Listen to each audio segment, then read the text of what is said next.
Hello students, welcome back to my channel. मेरा नाम है मीना मलिक और आपका मेरे यूट्यूब चैनल स्टडी लवर पर स्वागत है। लंबे समय के बाद आज मैंने नई वीडियो डाली है। आई होप कि आप इसको बहुत प्यार देंगे। जैसे लास्ट क्लास में हमने 3.1 एक्सरसाइज कंप्लीट कर ली थी, तो आज हम जो हमारी एक्सरसाइज 3.2 है 10 क्लास के 3rd चैप्टर की, वो हम स्टार्ट करेंगे। तो जो उसका फर्स्ट क्वेश्चन है उसके अंदर हमें क्या करना है, सबसे पहले हमें फॉर्म करनी है पेयर ऑफ लीनियर इक्वेशन, जो कितने वेरिएबल्स में है, हमारे पास 2 वेरिएबल्स में है। ठीक है, फिर उसके बाद हमें उसका ग्राफिकली जो सॉल्यूशन है वो भी फाइंड आउट करना है। तो सबसे पहले हम यहाँ पे जो हमारा फर्स्ट क्वेश्चन है और उसकी जो फर्स्ट पार्ट की स्टेटमेंट है वो देख लेते हैं। तो हमारे पास क्या है, 10 स्टूडेंट हैं जो 10 क्लास के हैं और उन्होंने मैथ के क्विज में पार्टिसिपेट किया हुआ है। उसमें से जो 4 उसमें कुछ लड़के हैं कुछ लड़कियां हैं। तो सबसे पहले हम लड़कियों को एक्स से रिप्रेजेंट कर लेते हैं और जो लड़के हैं बॉयज़ हैं उनको हम वाई से रिप्रेजेंट कर लेते हैं। और साथ में अब एक यहाँ से हमारी जो लीनियर इक्वेशन बनेगी वो ये बनेगी कि टोटल बच्चे कितने हैं, 10 हैं जिन्होंने क्विज में पार्टिसिपेट किया, और एक्स गर्ल्स हैं और वाई बॉयज़ हैं। सेकंड जो हमारी यहाँ से लीनियर इक्वेशन बनेगी, फर्स्ट ये बन चुकी है। सेकंड जो हमारी बनेगी वो क्या बनेगी कि जो हमारी यहाँ पे गर्ल्स की जो संख्या है, मीन्स टोटल नंबर ऑफ जो गर्ल्स हैं वो हमारी बॉयज़ से 4 ज़्यादा हैं। तो मीन्स हम लिख सकते हैं कि जो एक्स है वो इक्वल है यहाँ पे 4 + वाई, मीन्स जो बॉयज़ है बॉयज़ से 4 ज़्यादा है, मोर देन 4 है। ठीक है, मोर देन बॉयज़ हैं। तो यहाँ पे इसको अगर हम एक्स और वाई की फॉर्म में ऐसे ही लेके आए तो क्या इक्वेशन बनेगी, टोटल x - y = 4। ठीक है, ये जो y है उधर जाके इक्वल की सेकंड साइड जाएगा तो ये नेगेटिव हो जाएगा क्योंकि यहाँ पे पॉजिटिव है। ठीक है, तो ये हमारी यहाँ पे सेकंड लीनियर इक्वेशन बन गई। अब हमें क्या करना है, इसको सोल्व करना है। ठीक है, तो इसको सोल्व करने के लिए हमें सबसे पहले क्या करना पड़ेगा, एक टेबल तैयार करनी पड़ेगी जिसके कोड जहाँ से हमें पॉइंट मिलेंगे फिर हम ग्राफ रिप्रेजेंट करेंगे। तो देखिए अब हम टेबल बनाते हैं पहले।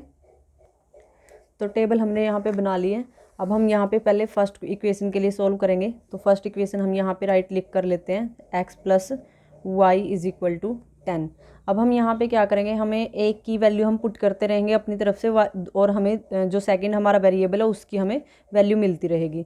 तो हम यहाँ पे इसको x वेरिएबल की फॉर्म में फाइंड आउट कर लेते हैं, 10 - y। ठीक है, तो ये अब हमारे पास इक्वेशन आ गई। अब हम यहाँ पे क्या करेंगे, y की वैल्यू पुट करते रहेंगे। यहाँ पे लिख देते हैं x और यहाँ पे y की वैल्यू जब हमने यहाँ पे 1 पुट की, 2 पुट करेंगे, 3 करेंगे, 4 करेंगे और 5 करेंगे। ठीक है, जब हमने यहाँ पे y की वैल्यू 1 पुट की तो जब हमने y की वैल्यू 1 पुट की तो x की वैल्यू हमें 9 मिली। जब हमने यहाँ पे y की वैल्यू 2 पुट की तो हमें x की वैल्यू यहाँ से 8 मिली।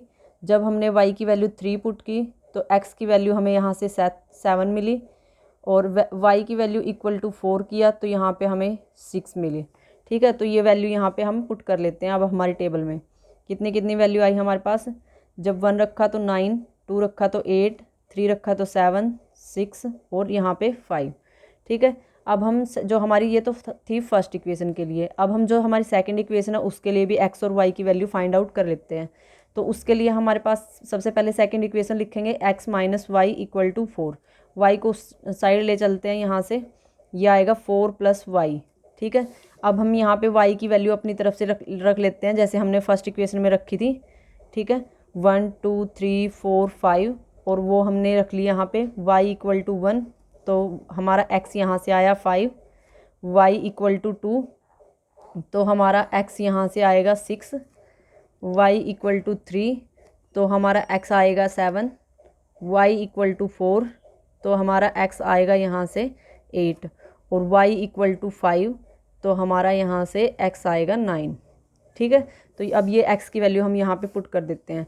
तो कितनी कितनी आई है, 5, फिर 2 रखने के बाद 6, 7, 8 और 9।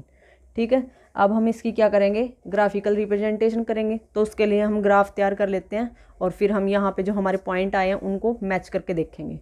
ठीक है, तो स्टूडेंट्स हमने यहाँ पे हमारा ग्राफ है जो वो प्रिपेयर कर लिया है। अब हम यहाँ पे पॉइंट पुट कर देते हैं। तो यहाँ पे हमारा जो फर्स्ट पॉइंट था, फर्स्ट इक्वेशन के जो हमारे पास पॉइंट थे वो ये थे। हम यहाँ पे लिख लेते हैं पहले फर्स्ट इक्वेशन के लिए, जब हमारी एक्स की, ये हमारी पॉजिटिव साइड है ग्राफ की और ये हमारी नेगेटिव साइड है, ये एक्स नेगेटिव एक्स है और ये नेगेटिव वाई है। तो हमारे पॉइंट कोई भी नेगेटिव तो आए ही नहीं, तो इस चीज़ की तो हमें ज़रूरत ही नहीं है। यहाँ पे हमें ज़रूरत है तो यहाँ पे सिर्फ पॉजिटिव एक्स और पॉजिटिव वाई एक्सिस की। तो अगर हम यहाँ पे 9 देखें, हमारा जब हमारी एक्स की वैल्यू 9 है, आप यहाँ पे देख सकते हैं एक्स की वैल्यू जब 9 है तो हमारे पास वाई की वैल्यू 1 आई है। तो एक्स की वैल्यू हमने 9 ये रख ली और इसकी वैल्यू हमारे पास 1 आई थी, ठीक है। तो ये पॉइंट हमारा यहाँ पे बन जाता है। फिर हमारे 8 के पास 2 की आई थी, तो ये 2 है और ये 8 है यहाँ पे, ये हमारी सेकंड पॉइंट। फिर थर्ड पॉइंट आया था हमारा 7 और 3, 7 और 3, ठीक है। फिर हमारा यहाँ पे आया था फोर्थ पॉइंट 6 और 4, 6 और 4, ये हमारा 6 और 4, 3 और 7, ये था यहाँ पे पॉइंट, ठीक है। और 8 और 2 ये पॉइंट है, और 9 और 1 ये पॉइंट था। फिर उसके बाद हमारे पास है 5, 5, तो 5 हमारा यहाँ से भी आएगा और यहाँ से भी 5 हम लेके जाएंगे, ये आ गया। तो अब हम क्या करते हैं, इस लाइन को हम यहाँ पे मैच करवा देते हैं सभी पॉइंट्स को, ठीक है। हम यहाँ अपने फ्री हैंड से करवा देते हैं इसको मैच सभी पॉइंटों को, ठीक है। जो पॉइंट आए वो भी ठीक है, जो यहाँ पे नहीं आए कोई प्रॉब्लम नहीं है, ठीक है। तो ये हमारी एक लीनियर इक्वेशन बन गई, मतलब स्ट्रेट लाइन ही आनी थी, ठीक है। तो स्ट्रेट लाइन यहाँ पे हमारी आ चुकी है। अब जो हमारी सेकंड इक्वेशन है उसके लिए हम यहाँ पे फाइंड आउट कर लेते हैं। तो सेकंड इक्वेशन के हमारे पॉइंट आए थे ये वाले। तो जो फर्स्ट 1 था हमारा y, उसके लिए x की वैल्यू 5 थी, 1 के लिए x की वैल्यू 5, ये 2 के लिए 6, ये 2 था हमारा और ये 6 है, तो ये आएगी। 3 के लिए 7, 3 के लिए 7, यहाँ पे भी 7 थी, यहाँ पे भी 7 है। और फिर हमारी 8 के लिए यहाँ पे 4 आया था, ये हमारा 8 है और इधर से हमारा 4 आएगा, तो ये पॉइंट बनेगा। और फिर हमारा 9 के लिए 5, ये 9 है और इसके लिए यहाँ पे हमारा 5 आएगा, तो ये पॉइंट बनेगा, ठीक है। तो यहाँ पे भी हम फ्री हैंड इनको मैच कर देते हैं। तो ये मैच करने के बाद ऐसे स्ट्रेट लाइन हमें यहाँ पे मिल जाती है।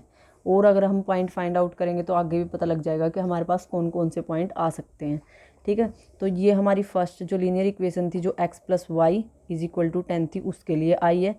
और ये हमारी यहाँ पे किसके लिए आई है, ये आई है हमारी x = 4 + y थी, या फिर हम लिख सकते हैं x - y = 4 थी, उस इक्वेशन के लिए आई है, ठीक है। तो अब यहाँ पे हमने क्या देखा कि ये दोनों जो हमारी इक्वेशन थी लीनियर इक्वेशन, ये एक पॉइंट पे टच करके जा रही हैं। और हमने लास्ट क्लास में क्या डिस्कस किया था कि हमारे पास 3 सिचुएशन हो सकती हैं। 3 सिचुएशन कौन कौन सी, या तो हमारी जो लाइनें हैं वो बिल्कुल पैरेलल आ जाएं, कहीं पे भी मीन्स टच ना करें, या फिर एक लाइन के ऊपर ही हमारे सारे पॉइंट दूसरी लाइन के लाई कर जाएं, ठीक है। या फिर थर्ड थी कि वो दोनों किसी एक पॉइंट पे कट करके जाएं। तो इसके लिए तो हमारे पास नो सॉल्यूशन था, जहाँ पे कोई कट नहीं आता, ठीक है। लेकिन जहाँ पे पूरी कोइंसिडेंट करे लाइन, तो वहाँ पे हमारे पास क्या था, मैनी सॉल्यूशन थे। जब हमारे पास ऐसी सिचुएशन हो जहाँ पे एक पॉइंट पे कट करके जाए, तो इसका मतलब उनका हमारे पास 1 सॉल्यूशन पॉसिबल होता है, ठीक है। 1 सॉल्यूशन पॉसिबल का मतलब ये है कि इस इक्वेशन और इस इक्वेशन एक ऐसा सॉल्यूशन लाई करेगा जो दोनों इक्वेशन को सेटिस्फाई करेगा, ठीक है। यहाँ पे ऐसा कोई सॉल्यूशन नहीं था जो दोनों को सेटिस्फाई करे, यहाँ पे बहुत सारे मिल जाते हैं, लेकिन यहाँ पे सिर्फ हमें क्या करेगा, मिलेगा एक ही पॉइंट ऐसा मिलेगा जो हमारी दोनों इक्वेशन को सेटिस्फाई करेगा। और वो पॉइंट हम देख चुके हैं, वो पॉइंट हमारे पास कौन सा था, 3 और 7। 3 और 7 इसमें भी एग्जिस्ट कर रहा था और वहाँ पे भी एग्जिस्ट करेगा, ठीक है। दोनों इक्वेशन के लिए सेटिस्फाई करेगा। अब हम इसका वेरिफिकेशन देख लेते हैं। तो वेरिफिकेशन हम वेरीफाई कैसे करेंगे इसको, जो हमारी फर्स्ट इक्वेशन थी वो है x + y = 10, ठीक है। अब हमारे पास पॉइंट आए हैं 3 और 7, या मीन्स लिखेंगे हम 7 और 3, x को पहले लिखते हैं y को बाद में। तो यहाँ पे अगर हम 7 + 3 रखेंगे तो वैल्यू कितनी आई 10। तो इसने हमारी जो यहाँ पे राइट हैंड साइड है वो सेटिस्फाई कर दी। अब हम सेकंड वाले के लिए वेरिफिकेशन देख लेते हैं। तो उसके अंदर क्या है, हमारे पास जो इक्वेशन है वो क्या है, वो है x = 4 + y। अगर हम x की वैल्यू कितनी है 7 और y की वैल्यू कितनी है 3, अगर यहाँ पे रख देते हैं तो क्या ये ट्रू है? हाँ जी, जो हमारी राइट हैंड साइड है वो लेफ्ट हैंड साइड के इक्वल आ जाएगी यहाँ से। ठीक है, तो ये हमारा जो हमारे यहाँ पे सॉल्यूशन आया था 7 और 3 जो दोनों के लिए लाई कर रहा था, उसकी वेरिफिकेशन है कि दोनों जो हमारी इक्वेशन है उनको सेटिस्फाई कर रहा है। तो ये था हमारा फर्स्ट क्वेश्चन का फर्स्ट पार्ट।